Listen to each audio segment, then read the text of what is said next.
නමස්කාර වේවා බුදුරුවනට සැමදා බුදු හිමි සරණ යමි. නමස්කාර වේවා ධම්රුවනට සැමදා සදහම් සරණ යමි. නමස්කාර වේවා සංඝරුවනට සැමදා මහා සංඝ සරණ යමි. නමස්කාර වේවා තුනුරුවනට සැමදා තිසරණ සරණ යමි. සාදු සාදු සාදු. අපගේ ගුරු දේවෝත්තම කල්යාණ මිත්‍ර පරම පූජනීය පින්වත් ලොකු ස්වාමින් වහන්සේ නිදුක්ව නිරෝගව දීර්ඝායුෂ සම්පන්නියම ලබත්වා. සාදු සාදු සාදු. ශ්‍රද්ධාවන්ත වාසනාවන්ත පින්වතුනේ, අද දවසේ මේ උතුම් දේශනාව වෙනුවෙන් දායකත්වයන් අනුග්‍රහය දරනු ලබන්නේ කුවේටහි සේවයේ නියුතු පින්වත් සන්ධ්‍යා ප්‍රියන්ති වීරසේකර මහත්මියත් ඉසුරු දසිත කුමාර පුතණුවනුත් ඒක රාශී වෙලා ඒ පින්වතුල්ලාගේ දායකත්වයෙන් අද දවසේ පින්වතුල්ලා හැම දිනාට ඊටාම ලස්සන ඊටාම අරුත්බර ජාතක පුවතක් ශ්‍රවණය කරන්න ලැබෙනවා. මේ ජාතක කතාවේ නම ගිජ්ජ ජාතකය. ගිජ්ජ කියලා කිව්වේ ගිජුලිහිණියට. මේ ගිජුලිහිණියා විශේෂයි. මේ ගිජුලිහිණියා මව්පිය උපස්ථානයේ යෙදිච්චි ගිජුලිහිණියෙක්. ඊළඟට මේ ගිජුලිහිණියාට තව විශේෂත්වයක් තිබුණා. ඒ ගිජුලිහිණියා හිටපු කාලේ වෙනකොට මෙයාට මිනිස් බසින් කතා කරන්නත් පුළුවන්. මිනිස් බසින් කතා කළ හැකි මව්පියන්ටද උවටැන් කරපු ගිජුලිහිණියාගේ කතාව. මේ ලස්සන කතා පුවත, මේක කතා පුවතක් කියලා කිව්වට මේකට කියන්න තියෙන්නේ මේ ලස්සන සත්‍ය සිදුවීම. මේක දේශනා කළේ සත්‍යනාම වූ තිලෝගුරු භාග්‍යවත් අරහත් ගෞතම සම්මා සම්බුදුරජාණන් වහන්සේ. බුදුරජාණන් වහන්සේ මේ ජාතක පුවත දේශනා කරන්නට හේතුුනේ මව්පිය උපස්ථානයේ යෙදිච්චි භික්ෂුවක්. ඒ කාලේ සෙවැත් නුවර මහා ධනවත් සිටු පවුලක් තිබුණා. මේ සිටු පවුලේ එකම එක පුතෙක් හිටියේ. සිටු ජෝඩුවට හිටියේ එකම පුතා. මේ පුත්‍රයා බුදුරජාණන් වහන්සේගේ සද්ධර්මය අහනකොට තරුණ වයසේදීම මහාන වෙන්න කල්පනා කළා. තමන්ගේ අම්මටයි තාත්තටයි අපෝපස්ථාන කරන්න සේවක කාරකාදී පිරිස ඉන්න නිසා මේ පුත්‍රයා දෙපාරක් හිතන්නේ නැතුව පැවිද්ද ගැනම අවධානය යොමු කළා. අම්මයි තාත්තයි ළඟට ගිහිල්ලා වැඳලා අම්මගේ තාත්තගෙන් ඉල්ලා හිටියේ අම්මේ තාත්තේ සංසාරේ ගොඩාක් දුක්ඛිත ගමනක්. බුදුරජාණන් වහන්සේගේ ධර්මයේ ශ්‍රවණය කරනකොට මට ඒක හොඳට තේරෙනවා. ඉතින් අම්මේ තාත්තේ මං සතුටුයි. බුදුරජාණන් වහන්සේගේ ශ්‍රාවක සංඝ පිරිස අතරට එකතු වෙලා සසර දුකින් නිදහස් වෙන්න මට අවසරය දෙන්න කිව්වා. අම්මයි තාත්තයි දෙන්න අකමැත්තෙන් දුකසේ වුණත් තමන්ගේ පුතාගේ සතුට වෙනුවෙන් ඔන්න අවසරය දුන්නා. මේ සිටු පුත්‍රයා පැවිද්දට යන්න පෙර සේවක කාරකාදී පිරිස සමීප කරලා බොහොම ආදරෙන් අවවාද කළා. මං විතරයි මගේ අම්මා තාත්තා දෙන්න බලාගන්න හිටියේ. නුඹලා මං ගියාට පස්සේ මගේ අම්මා තාත්තා දෙන්නට හොඳට සලකන්න ඕන. තමන්ගේම මෑණියෝ කියලා හිතාගෙන, තමන්ගේම පියානෝය කියලා හිතාගෙන සලකන්න ඕනේ කියලා අවවාද කළා. ඒ වෙලාවේ සේවක පිරිස ඔක්කොම ඔළුව හොල්ලලා මේක පිළිගත්තා. හැබැයි මේ සිටු පුත්‍රයා මහාන වෙන්න ගියාට පස්සේ මේකුන් ටික ටික වෙනස් වුණා. වෙනස් වෙලා අර අම්මට තාත්තට තියෙන සැලකිලි ටික ටික එහෙම් මෙහින් අතහැරියා. මේ සිටු මන්දිරේ තියෙනවා නම් ධනස්කන්ධේ ඒවා එහෙම් මෙහින් ඩැහැගෙන යන්න පටන් ගත්තා. අම්මයි තාත්තයි දෙන්න වයෝවෘද්ධ නිසා ඒ ගැන හොඳට බලන්න විදිහකුන්නේ.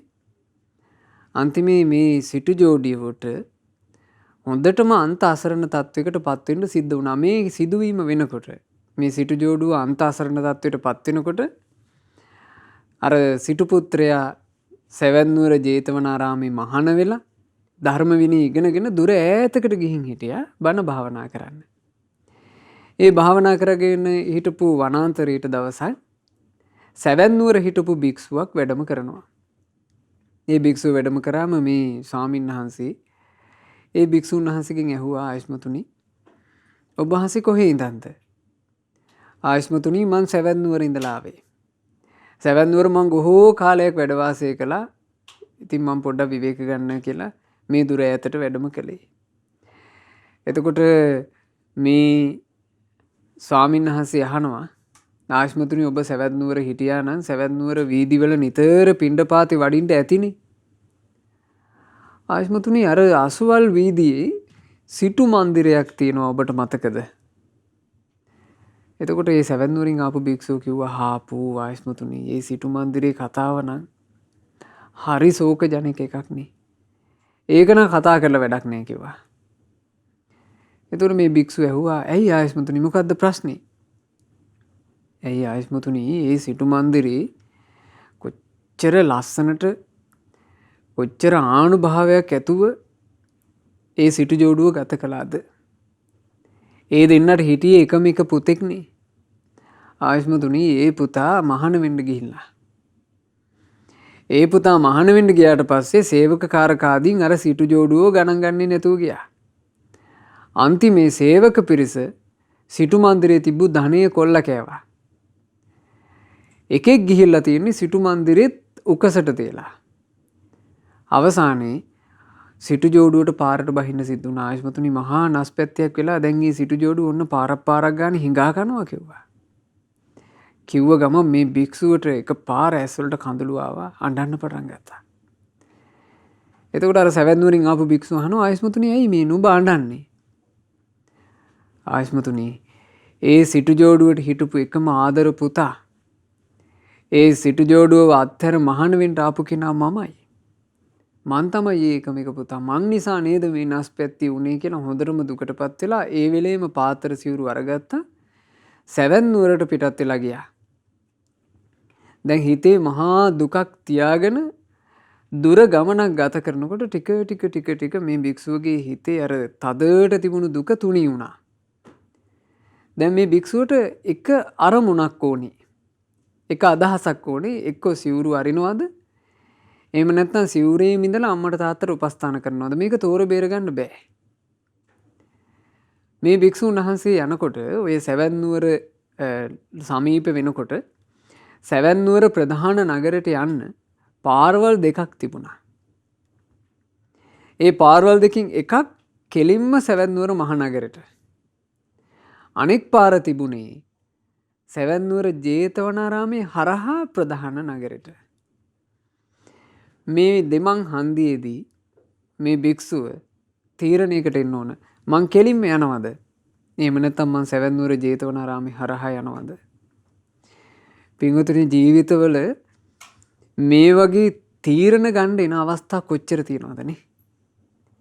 ජීවිතවල අපේ දැන් ගත වෙච්ච ජීවිතේ වේවා ඉස්සරහට තියෙන ජීවිතේ වේවා තීරණ ගැනීම පිණිස කොච්චර අවස්ථා අපට එනවද? ඒ තීරණ ගන්නකොට යම් අයුරකින් තීරණේ වැරදුනොත් අපේ මුළු ගමනම වරදිනවා. යම් මොහොතක අපි හරිම තීරණේ අරගත්තොත් ඒ හරි තීරණේ ගත්ත ගමන් අපට හරියනවා. තීරණ ගැනීම කියන එක එච්චර ජීවිතේට වැදගත්නේ. ජීවිතවල ඔන්න ඔහොම තීරණ ගන්න එන අවස්ථාවලදී ඇතැම් කෙනෙක් හිතලා ගන්නේ වැරදි තීරණේ. ඇතැම් කෙනෙකුට වාසනාව ලැබෙනවා හිතලා කල්පනා කරලා හරිම තීරණේ අරගන්න. ඕකට බලපාන්නේ තමන් සංසාරේ රැස් කරපු දෙයක්මයි. ඒ නිසා පින්වතුනි මේ දහම් කතාව කරනකොට මේක සිහිපත් කරගන්න එක හරි වටිනවා. කවදාවත් මේ සසර ගමනේ තව කෙනෙකුට වරද්දන්න එපා. තව කෙනෙක්ව රවට්ටන්න එපා. තව කෙනෙක්ව වැරදි මාවතකට යොමු කරන්න එපා. අනිත් අයට පුළුවන් තරම් හරි දේ කියලා දෙන්න. අනිත් අයගේ මාවත කවදාවත් හරස් කරන්න එපා. දියුණු වෙන මිනිසෙකුට දියුණුවට වචනකින් හරි උදව් කරන්න. කවදාවත් මිනිසෙක්ව විපතේ හෙළෙන විදිහේ කටයුත්තකට නම් අත ගහන්න එපා. අපි එක වතාවක් මිනිසෙක්ව විපතේ හෙළුවොත් ඒ විපතේ හෙලීම අපිට කොච්චර විපතක් උපද්දලා දෙයිද කියලා අපිට කියන්න පුළුවන් කමක් නැහැ. එක පාරක් මිනිසෙකුගේ පාර හරස් කළොත් අපේ පාර කී වතාවක් හරස් වෙයිද කියලා අපිට කියන්න බෑ. එක මිනිසෙකුගේ පාර වැරද්දුවොත් අපිට කී වතාවක් මේ සසර ගමනේ පාර වරදීද කියලා කියන්න බෑ. හැබැයි ඒ වගේමයි එක වතාවක් හරි මිනිසෙකුට හරි පාර පෙන්නුවොත් අපිට සංසාරේ කී වතාවක් නම් හරි දෙයක්ම හම්බ වෙයිද? ආන්නේ නිසා. දැන් අද ධර්ම දානය කරන පින්වතුන්ලාට කොච්චර සතුටු වෙන්න පුළුවන්ද? අද පින්වතුන්ලාගේ ධර්ම දානය නිසා දිනෝ 1000ක් දෙනෙක් හරි දේ අහනවා. දිනෝ 1000ක් දෙනෙකුට හරි දේ අහන්න ඔබ දායක වුණා.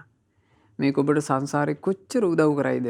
ඔබේ ජීවිතේට හරි දේම මුණ ගැහිම පිණිස, හරි දේ තුල රැකීම පිණිස. දැන් අර භික්ෂුව එහෙම පින් කරලා තිබ්බ කෙනෙක්.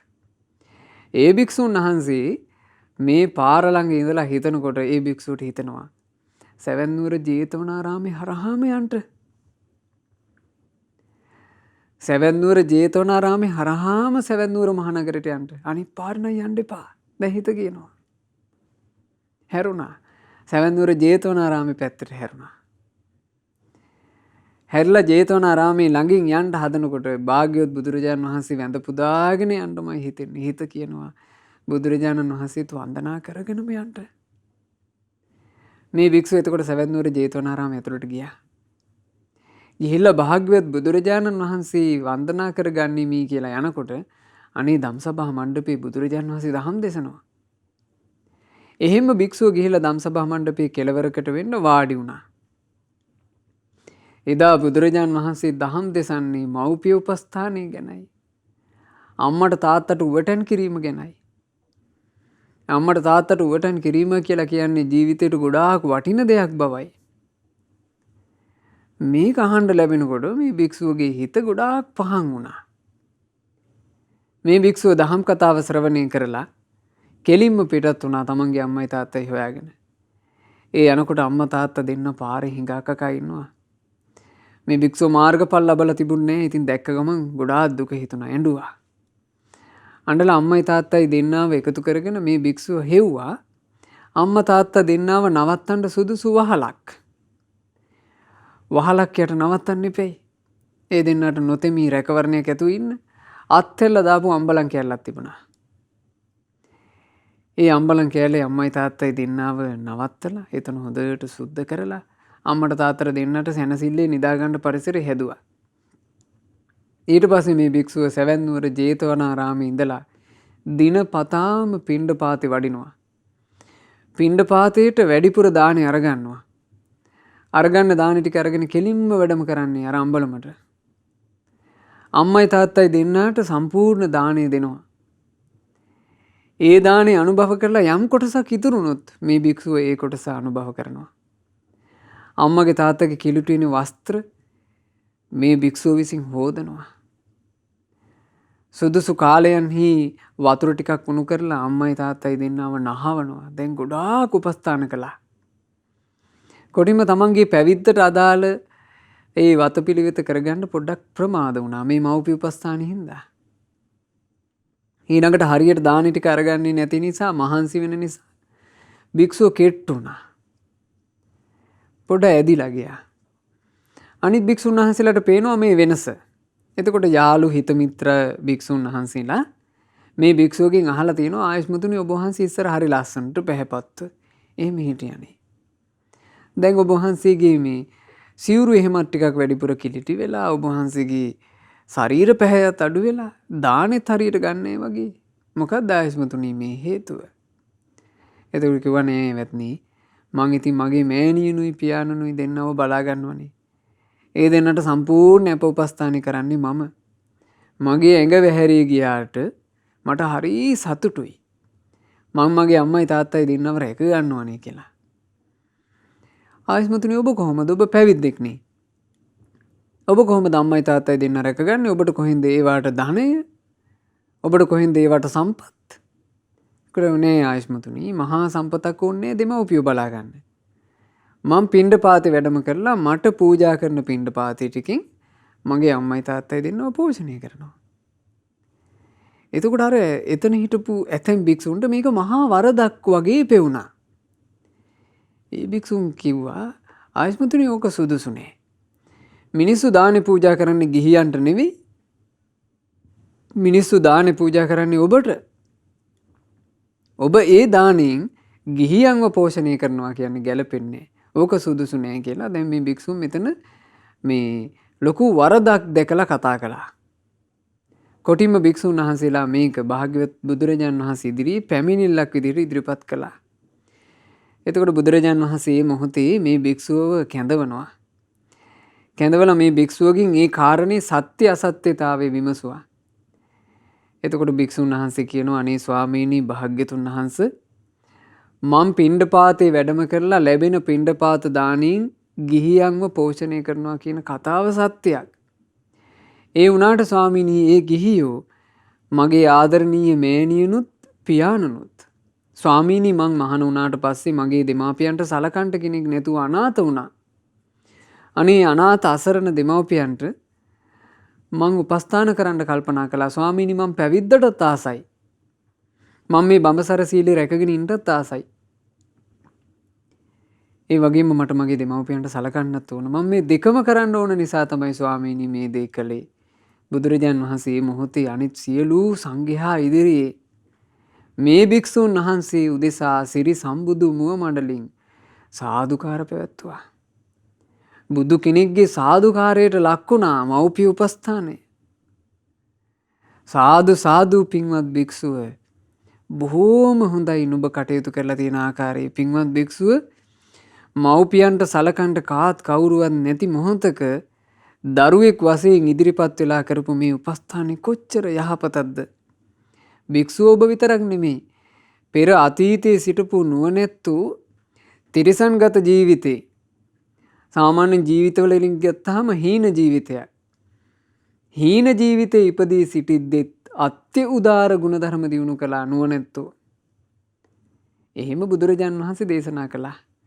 එතන හිටපු භික්ෂුන් වහන්සේලා සියලු දෙනාටත් විශේෂයෙන් මේ මව්පිය උපස්ථානයේ යෙදිච්ච භික්ෂුවටත් ආසාවක් උපන්න ලොකු ආසාවක්. අනේ අපටත් මේ කතාව අහගන්නට ඇතිනම්.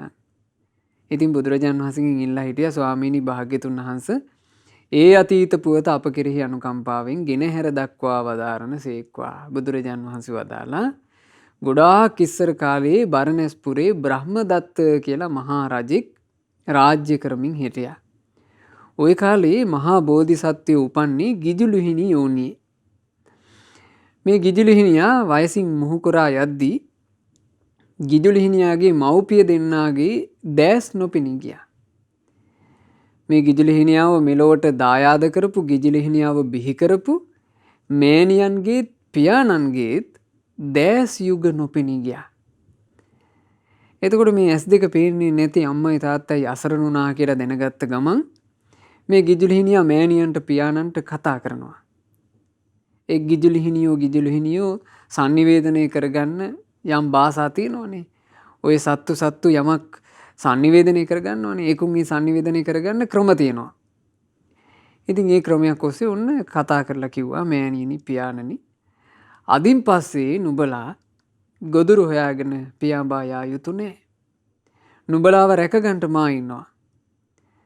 අදින් පස්සේ නුඹලා ගුහාවට වෙලාම වාසය කරන්න ඕන. මං නුඹලාට උපස්ථානේ සම්පූර්ණයෙන් සිද්ධ කරනවා.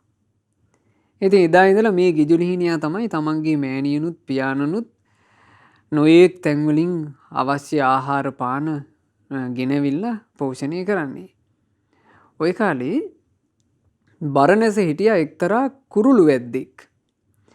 මේ කුරුළු වැද්දා නොයෙක් කුරුල්ලන්ට නොයෙක් ආකාරයෙන් උගුල් අටවලා මදු ගහලා කුරුළු අල්ලනවා. දවසක් මේ වැද්දා ඇවිදගෙන යනකොට මේ වැද්දාට දැක ගන්න ලැබුණා ඉහළ අහසේ ගිජුලුහිණිය කිගිලී යනවා.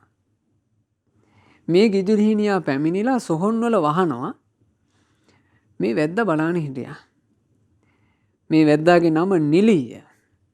මේ නිලීය කියන වැද්දා මේක දැකලා කල්පනා කළා මං නොඑක් ආකාරයේ කුරුල්ලන්ට උගුල් අටවලා තියෙනවා.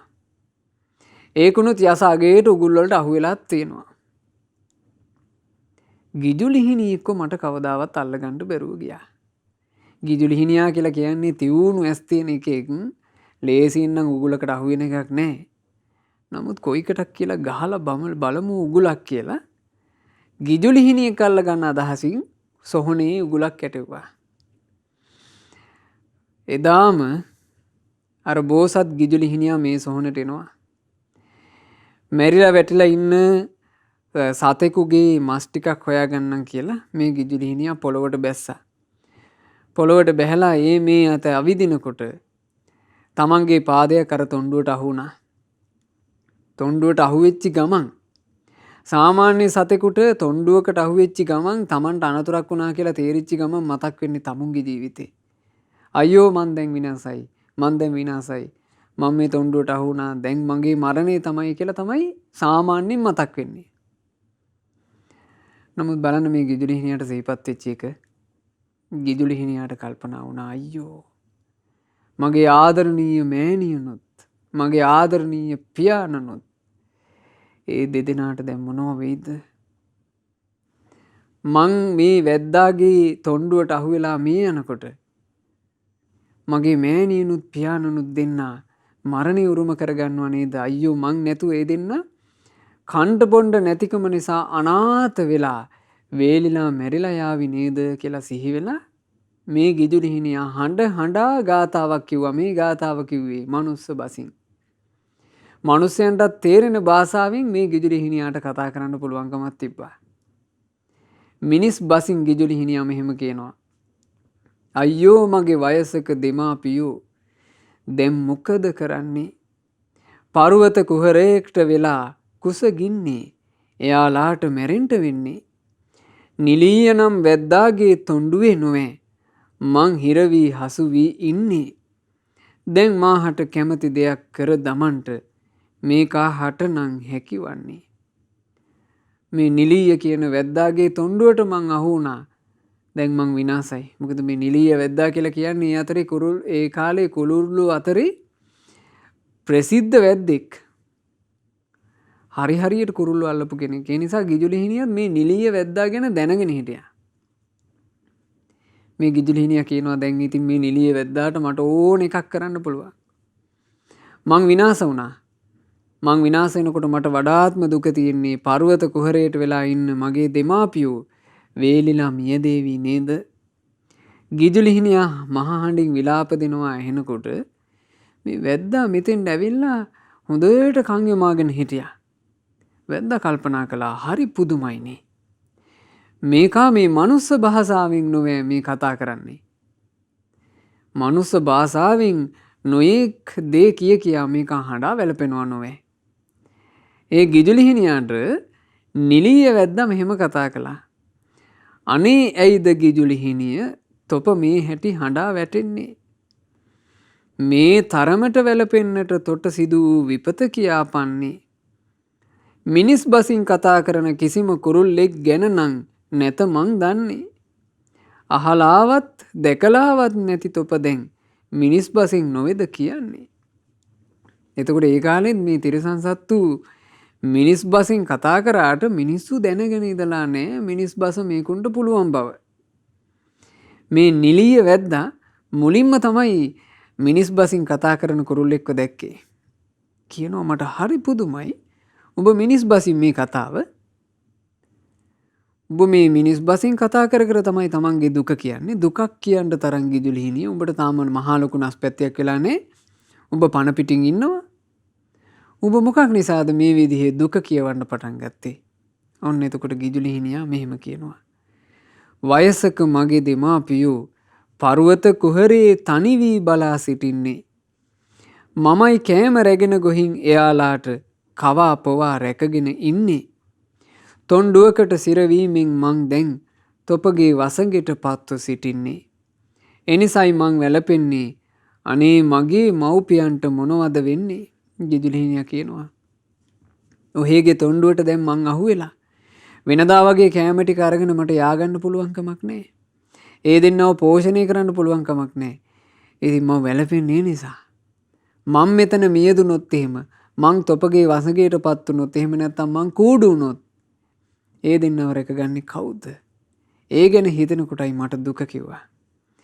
එතකොට මේ නිලිය වැද්දා ගිජුලිහිනියන්ගේ ස්වභාවය ගැන මේ ගිජුලිහිනියාටම කියනවා.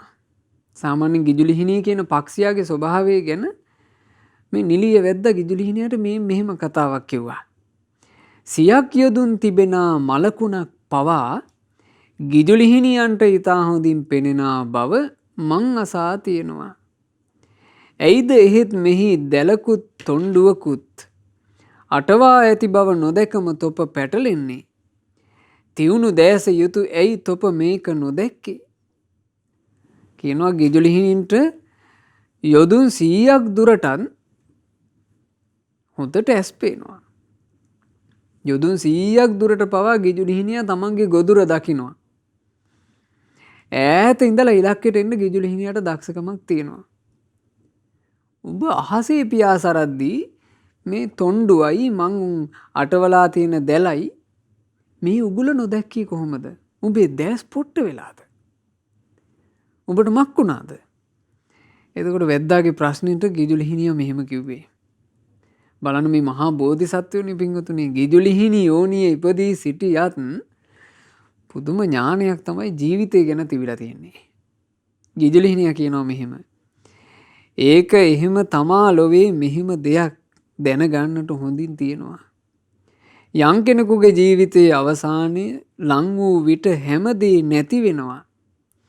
දැලත් තොණ්ඩුවත් දෙකටම මං අසුවන තුරුම මටත් නොපෙනී යනවා. ඔහොම තමයි කිව්වා මිනිසෙකුගේ ජීවිතයට වෙලාව ආපුවම. වෙලාව ආවා කියලා කියන්නේ එයාට ඔක්කොම නොපෙනී යනවා.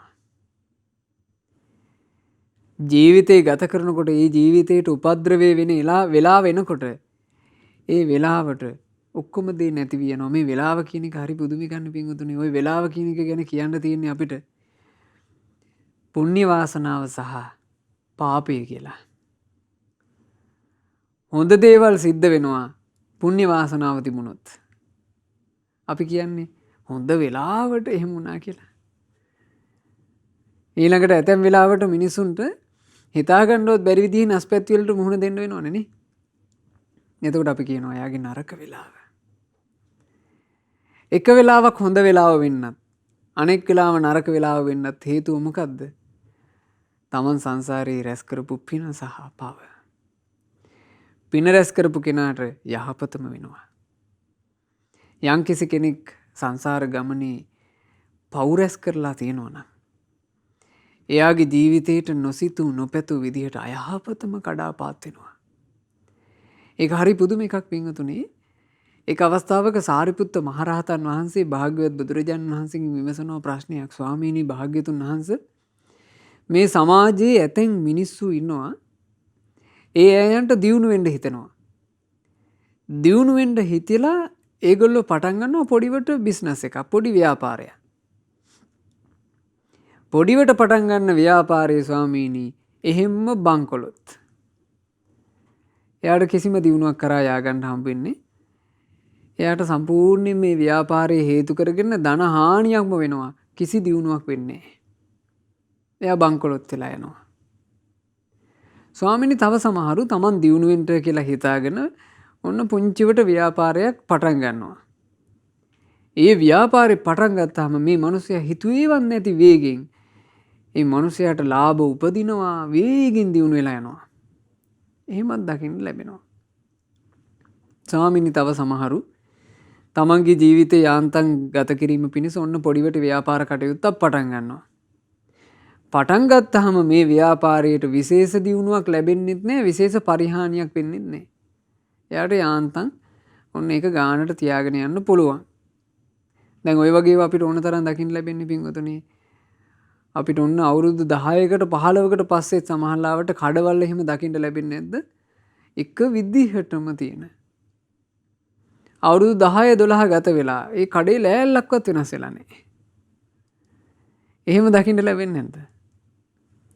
එතකොට මේ මිනිසයාට විශේෂ දියුණුවකුත් නැහැ, විශේෂ පරිහානියකුත් නැහැ. එහෙම්ම. එතකොට භාග්‍යතුන් වහන්සේ වදාළා සාරිපුත්තය, ඇතැම් කෙනෙක් මේ ජීවිතේ තමන් ගත කරමින් ඉද්දී ශ්‍රමණ බමුණන්ට පොරොන්දු වෙනවා මම මේ විදිහට ඔබ වහන්සේලාට උදව් කරන්න. ශ්‍රමණ බමුණන්ට පොරොන්දු වෙලා මේ පුද්ගලයා හිතා මතහම පොරොන්දු කඩ කරනවා. ගණන් ගන්න නැතුව ඉන්නවා. අපි තුමු ශ්‍රමණ බමුණන්ගේ යම් වාසස්ථානයක් ඉදි කරන්න ඔන්න මං මේ විදිහට දායක වෙනවා උදව් කරනවා කියලා කෙනෙක් පොරොන්දු වෙනවා. පොරොන්දු වෙලා හිතා මතාම ඕක අතාරිනවා. පොරොන්දු ප්‍රකාරව කටයුතු කරන්නේ. අන්න ඒ කෙනාට සකස් වෙනවා කර්මයක්. ඒ කර්මයේ සකස් වුණාට පස්සේ එයා යම් කාලෙක එයාගේ දියුණුව පතනකොට අන්න වෙලාවට වැඩ කරනවා අර කර්මේ. සම්පූර්ණයෙන් බංකොලොත්. තමන් පොරොන්දු ප්‍රකාරව වැඩ කරපු නැති එකේ කර්මය ඒ වෙලාවට තමයි ඇවිල්ලා වදින්නේ. අන්න වෙලාව. ගානට ඒක ඇවිල්ලා වදිනවනේ. මේ කර්මය කියන එක නම් පුදුම එකක් පින්වතුනි. කර්ම විපාක විසේ අචින්තනීයයි, හිතා ගන්න බෑ. කරකැවිල්ලා ඇවිල්ලා ගානට ඒ වෙලේටම වදිනවා. ඊළඟට ඇතැමෙක් ශ්‍රමණ බමුණන්ට පොරොන්දු වෙනවා කියනවා ජීවිතය ගත කරනකොට මම මෙහෙම උදව් කරනවා කියලා. එයා පොරොන්දු වුණාට වඩා ගොඩාක් වැඩිපුර උදව් කරනවා. ඒ ශ්‍රමණ බමුණෝ යම් විදිහකට බලාපොරොත්තු වුණාද ඊට වඩා සෑහෙන මේ උසස් අන්දමින් එයා උදව් කරනවා. අන්න ඒ කෙනාත් යම් දවසක මේ සංසාර ගමනේ එයාගේ කියලා ව්‍යාපාර කටයුත්තක් දියුණු කරගන්න කියලා ඔන්න පටන් ගන්නවා. පටන් ගත්ත ගමන් මේ මිනිසයාට අදහා ගන්නවත් බැරි වේගයට දියුණු වෙලා යනවා. අන්න දැක්කද වෙලාවට එයාගේ කර්මය දෙක්කෙනවා. ඒක එයාගේ වෙලාව. එයාගේ වෙලාව හැබැයි එයා කලින් හදාගත්ත එකයි. එයා කල්ැතුව තමන්ගේ ජීවිතයට යහපත සලසා ගත්ත නිසා තමන්ගේ දියුණුව උමනා කරන වෙලාවට දියුණුව වැඩ කරනවා. ඇතැම් අය ඉන්නවා කියනවා ශ්‍රමණ බමුණන්ට පොරොන්දු වෙලා ඒ ශ්‍රමණ බමුණන් උදෙසා බලාපොරොත්තු වූ ප්‍රකාරවම ඒ ගානට උදව්ව කරනවා. එයා ලොකුවට ඒකට දායක වෙන්නේ සාමාන්‍යයෙන් පොරොන්දු වෙච්ච ගානට කරනවා. අන්න ඒ බඳු අයට ඒකේ විපාක එනවා. ඒකේ විපාක විදිහට එයාට ලැබෙන්නේ මොකද්ද? එයා ව්‍යාපාරය දියුණු කරන්න බලාපොරොත්තු වෙනකොට එයා බලාපොරොත්තු වෙන ගානට දියුණු වෙනවා. ඉන් එහාට විශේෂ දියුණුව එයාට ලැබෙන්නේ කර්මය. වෙලාව ආවාට පස්සේ ඔක්කොම දේ ඒ වෙලාව ලං වෙනකොට ඒ ගෙනාට හැමදේ නැති වී යනවා. යහපත් වෙලාව ලං වෙනකොට අයහපත නැති වී යනවා. අයහපත් වෙලාව ලං වෙනකොට යහපත නැති වී යනවා.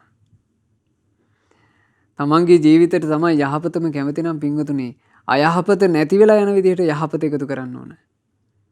එහෙම කරන්න බැරි වුණොත් බුදුරජාණන් වහන්සේගේ සමීපේ මහාන වුණා සුනක්ඛත්ත කියලා කෙනෙක්. ওই සුනක්ඛත්ත පැවිදි වෙලා ඔන්න ධ්‍යාන භාවනා උපදව ගත්තා.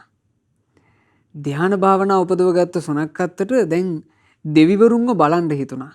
සුනක්ඛත්ත බැලුවා දෙවිවරු පේනවා. දැන් දෙවිවරුන්ව මේ අතේ දෙවිවරු ඇවිදින හැටි, ඒ දෙවිවරු කතා කරන හැටි සුනක්ඛත්තට පේනවා. හරි සතුටුයි. ඊට පස්සේ මේ සුනක්ඛත්ත භික්ෂුව කල්පනා කළා මට දෙවිවරු කියන ඒවා අහන්නත් ඕන. දිව්‍ය ශ්‍රවණයට අවධානය යොමු කරන්න ලැහැත් වෙනකොට අනේ දෙවිවරු කියන්නේ මොනවද කියලා ඇහෙන්නේ. කොච්චර උත්සාහ කළත් දිව්‍ය ශ්‍රවණය කියන එක හදාගන්න බෑ. අන්තිමේදී සුනක්ඛත්ත භික්ෂුව බුදුරජාන් වහන්සේ ළඟට ගිහිල්ලා මේ ගැන විමසුවා ස්වාමීනි භාග්‍යතුන් වහන්සේ මට දෙවිවරු පෙනෙන්නේය. එනමුදු ස්වාමීනි දෙවිවරු කියන දේ මට අසන්නට බැරිය. ස්වාමීනි මට දෙවිවරු කියන දේ අසන්නට පිළිවෙලක් වදාරනසේක්වා. බුදුරජාණන් වහන්සේ මොහොතින් වදාලා සුනක්ඛත්ත ඔබේ අදහස අතාරින්න. මං දෙවිවරු කියන දේ අහන්න ඕන කියන කැමැත්ත අතාරින්න. සුනක්ඛත්ත නුඹට බෑ දෙවිවරු කියන දේ අහන්න. එතකොට සුනක්ඛත්ත අහනවා ඇයි ස්වාමීනි මට එහෙම අහන්න බැරි? ඒකට හේතුව මොකක්ද? සුණක්කත්ව. අතීත ජීවිතයක ඔබ වෙනත් බුද්ධ ශාසනයක භික්ෂූන් අතරේ පැවිදි වී සිටියා. ඒ පැවිදිලා ඉන්නකොට යම්කිසි අරගලයක් හටගත්ත රණ්ඩුවක්. ඒ රණ්ඩුව වෙලාවේ ඔබ කිපුණු සිතින් තවත් භික්ෂුවකට පහරක් ගැහුවා. ඒ පාර වැදුනේ ඒ භික්ෂුවගේ කනට. ඒ කනට පහර වදිනකොට ඒ භික්ෂුවට කනේ ආබාධයක් හටගත්තා. කන ඇහින්නේ නැතුව ගියා. ඒ භික්ෂුන් වහන්සේ තමන්ගේ කන නෑහීම නිසා ගොඩාක් අපහසුතාවයට පත් වුණා. එදා ඒ භික්ෂුව අහන්ට ආසාවේ ඉන්න කාලේ ඔහුගේ ඇසීමට බාධා කරපු කෙනාට කර්ම විපාකේ කරකැවිලා එනවා. තමන් අහන්ට ආසා කරනකොට අහන්න බෑ. බලන්න කර්මයේ ස්වභාවය. ඒ නිසා පින්වතුනි තමන්ගේ සිත කය වචනේ මෙහෙවනකොට අපි ගොඩාක් ඒ ගැන අවධානය යොමු කරන්න ඕන. මං කරන කායික ක්‍රියාව මට කොහොම බලපායිද? මං කතා කරන වචන මට කොහොම බලපායිද? මං හිතන පිළිවෙල මට කොහොම බලපායිද? මේවා හොඳ සැලකිල්ලෙන් බැලිය යුතු කාරණා. එහෙම බලන්න බැරුව ගියොත් එහෙම අපිට එතනම වරදිනවා. අපි හොඳ අවධානයකින් අපේ සිත කය වචන හසුරුවුවොත් එහෙම මේ ගත වෙන කෙටි ජීවිත කාලයේ විශාල යහපත අපිට සලසා ගන්න අවස්ථාවකුත් තියෙනවා. ඉතින් මේ වැද්දාට නිලිය කියන වැද්දාට ගිජුලිහිනියා මේ විදිහට කතාව කියනකොට මේ වැද්දාගේ හිත ගිජුලිහිනියා කෙරෙහි ගොඩාක් පැහැදුනා. වැද්දා කල්පනා කළා සාමාන්‍ය මිනිස්සු අතරේවත් දකින්න නොලැබෙන තරම් නුවණක් මේ ගිජුලිහිනියාට තියෙනවා. සාමාන්‍ය මිනිස්සු අතරේ දකින්න ලැබෙන්නේවත් නැති තරම් මේ ගුණයකුත් මේ ගිජුලිහිනියා ගාව තියෙනවා. මේකා තමන්ගේ මරණය පැමිණි මොහොතේ කල්පනා කරන විදිහත් හරි ලස්සනයි. ඊළඟට මේකා තමන්ගේ දෙමව්පියෝ ගැන කල්පනා කරන විදිහත් හරි ලස්සනයි. හරි ගුණ සම්පන්න සතෙක් නෙමේ. මේ වගේ සතෙක්ව ඝාතනය කරන්න හොඳ නැහැ. මේ සතාව නිදහස් කරන්න ඕන කියලා මේ වැද්දා ගිජුලිහිනියාව තොණ්ඩුවෙන් නිදහස් කරන්න තීරණය කළා. තොණ්ඩුවෙන් නිදහස් කරමින් ගිජුලිහිනියාට මෙන්න මෙහෙම කිව්වා. ගිජුලිහිනිය එහෙනම් ඔබ නැවත ගොසින් පර්වත කුහරේ වසනා වයසක ඔබේ මාපියන්ට කලින් වගේ කන්ට බොන්ට දී රැකපන්නේ තොප පැවසූ හැම දෙයක්ම මටත් වැටහුණා සුවසේ ගොස් නෑදෑයන්වත් බලපන්නේ. මේ ගිජුලිහිනියාට කිව්වා ගිජුලිහිනිය ඕන ඔබ කියපු දෙයට මං ගොඩාක් පැහැදුනා. ඔබ කියපු දේ මං හොඳට තේරුම් ගත්තා. ඒ නිසා ගිජුලිහිනිය ඔබ දැන් නිදහස්. ඔබ ඵලයෙන් අම්මා තාත්තා දෙන්න ළඟට ගිහින් පෝෂණය කරපන්. ඔබගේ නෑදෑයන්වත් සුවසේ බලාගෙන ඔබ ජීවිතේ ගෙවාපන්. ඒ ගිජුලිහිනියා කියපු අවවාද ටික කොහොම මේ වැද්දාත් එදා අරගත්ත කෙනා මේ වැද්දා අර ගිජුලිහිනියා කතා කරනකොට ඒ ගිජුලිහිනියාගේ වචනවල තිබුණු අර්ථ තමන්ගේ ජීවිතයට කාවද්ද ගත්තා. එදා ඉඳලා වැද්දත් වෙනස් වුණා. තමන්ගේ අම්මට තාත්තට ආදරෙන් සලකන කෙනෙක් බවට පත් වුණා. අම්මා තාත්තා දෙන්නාගේ ගුණය හඳුනන කෙනෙක් බවට පත් වුණා.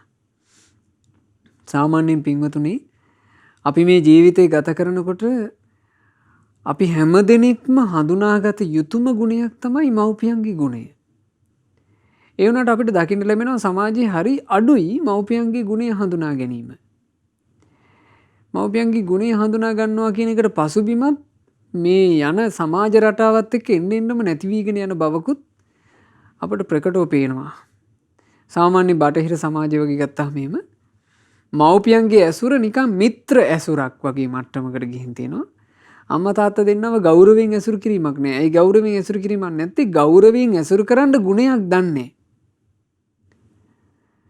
ඇතැම් වෙලාවට මේ මව්පියෝ ගැන සලකන්නේ ඔය සමාජ රටාවේ තියෙනවා මව්පියෝ ගැන ඇතැම් අය කතා කරන්නේ අම්මා තාත්තා දෙන්නා කියලා කියන්නේ ඒ දෙන්නාගේ විනෝදයක් හේතු කරගෙන දරුවෝ බිහි කරපු අය.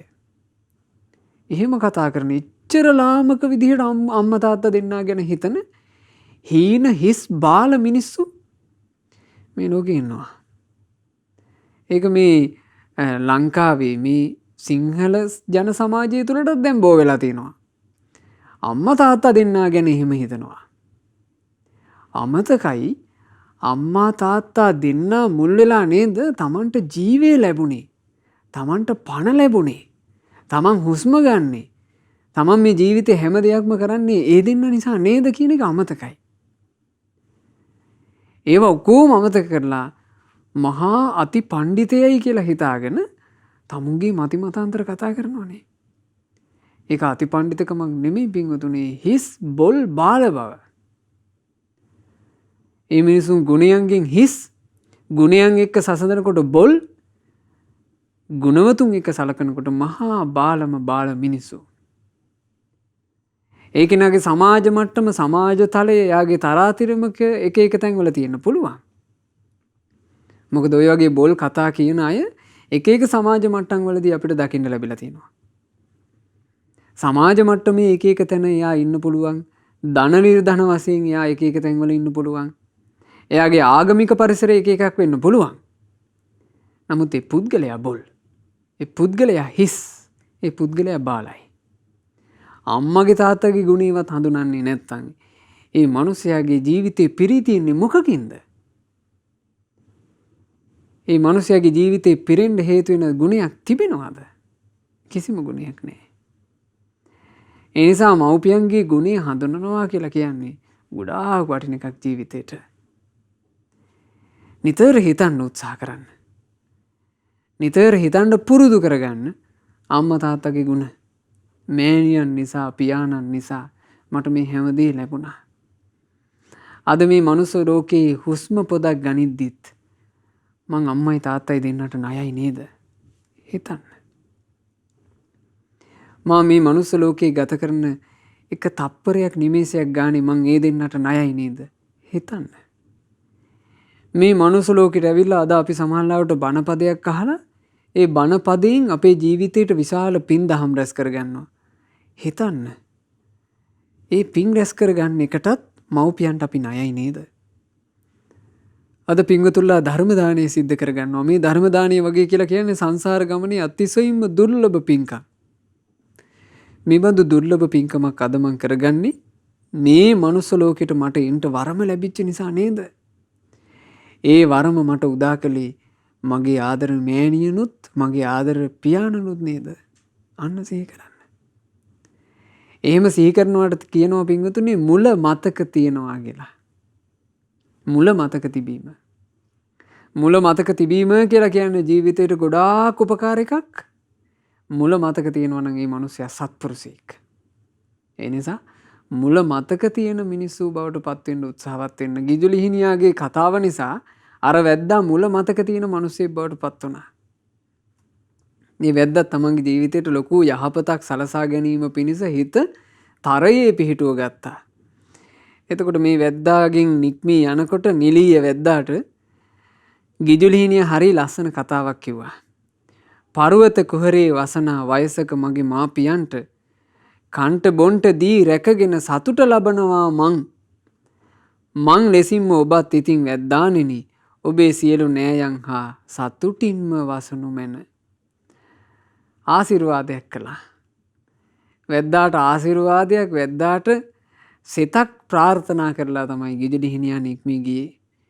ඉතින් එදා ඒ ගිජුලිහිණියා යලිත් වතාවක් තමන්ගේ මව්පියන් ළඟට ගිහිල්ලා මව්පියන් දැකලා මව්පියන් ඉදිරියේ සතුටු වෙලා ජීවිතේ තියෙන තාක් මව්පියන්ට කවාපුවා ඒ මව්පියන්ව සතුටින් පෝෂණය කළා. ඉතින් භාග්‍යවත් බුදුරජාන් වහන්සේ මේ පුවත දේශනා කරනකොට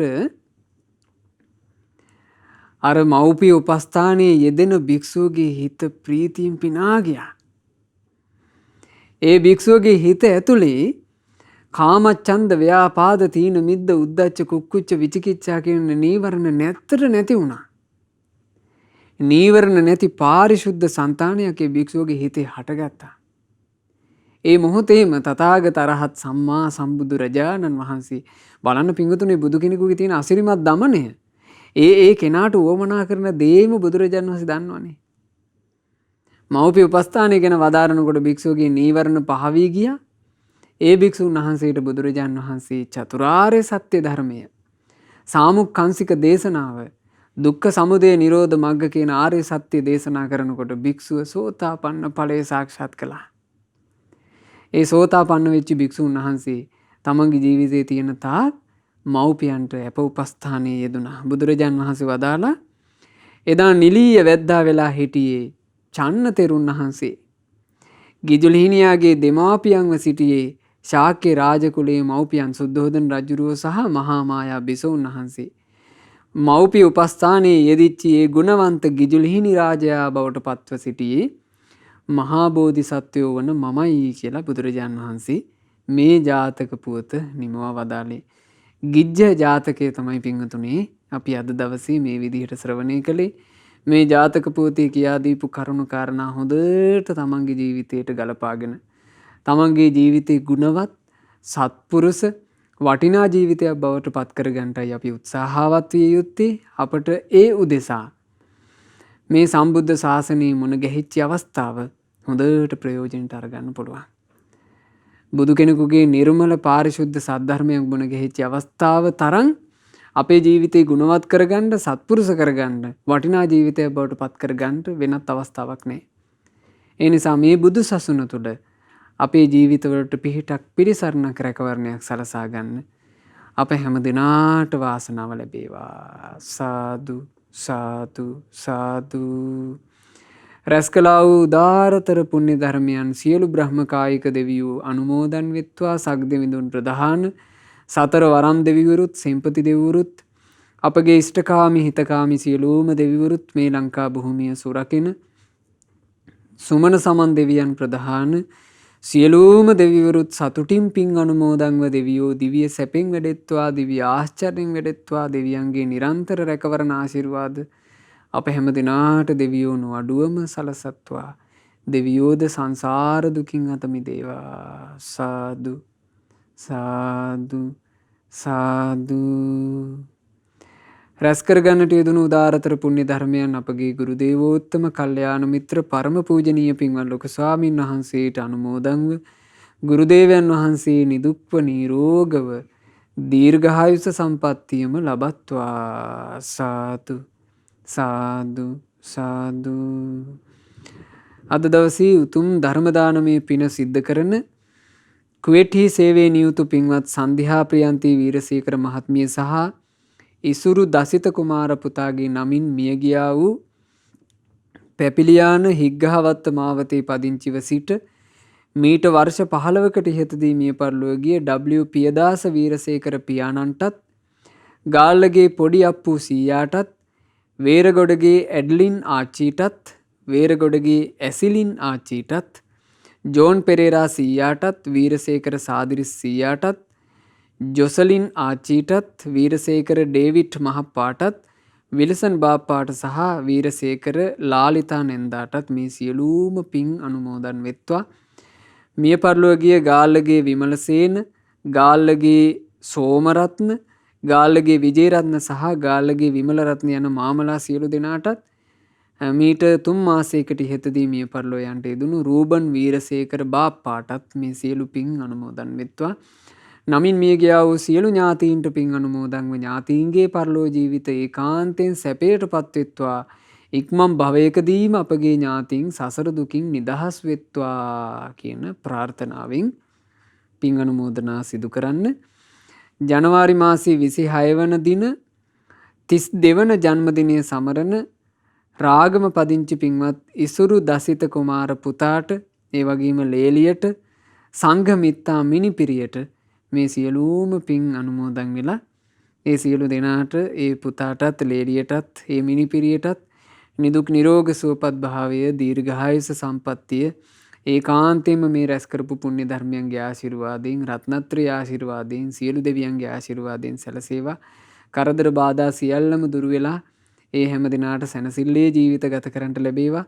සුජීවත්ව සිටින පින්වත් කේ ප්‍රතාප මහත්මයාටත්, ගාල්ලගේ සීලවතී මෑණියන්ටත්, කපිල වීරසේකර සහෝදරයාටත්, ඉතාලියේ සිටින ශිරානි වීරසේකර වැඩිමහල් සහෝදරියටත්, ඒ වගේම සුජීවා වීරසේකර, ශිරෝමි වීරසේකර, ඉනෝකා වීරසේකර කියන ඒ බාල සහෝදරියන්ටත්, ඔවුන්ගේ දූ දරුවන්ටත්, ඒ වගේම නාමල්, අජිත්, ප්‍රසාද් කියන අයටත් මේ සියලු දෙනාට මේ සියලුම පුණ්‍ය ධර්මයන් එකලෙසම අනුමෝදන් වෙලා සියලු යහපත සියලු අභිවෘද්ධිය සැලසේවා. විශේෂයෙන් කුවේට්හි සේවයේ නියුතු පින්වත් සන්ධ්‍යා ප්‍රියන්ති වීරසේකර මහත්මියට මේ සියලු පින් අනුමෝදන් වෙලා ඒ විදේශගතව ගෙවන ජීවිතේ කරදර බාධා කිසිවකින් තොරව සැනසෙල්ලේ සුවසේ ජීවිතය ගත කරන්නට ලැබේවා.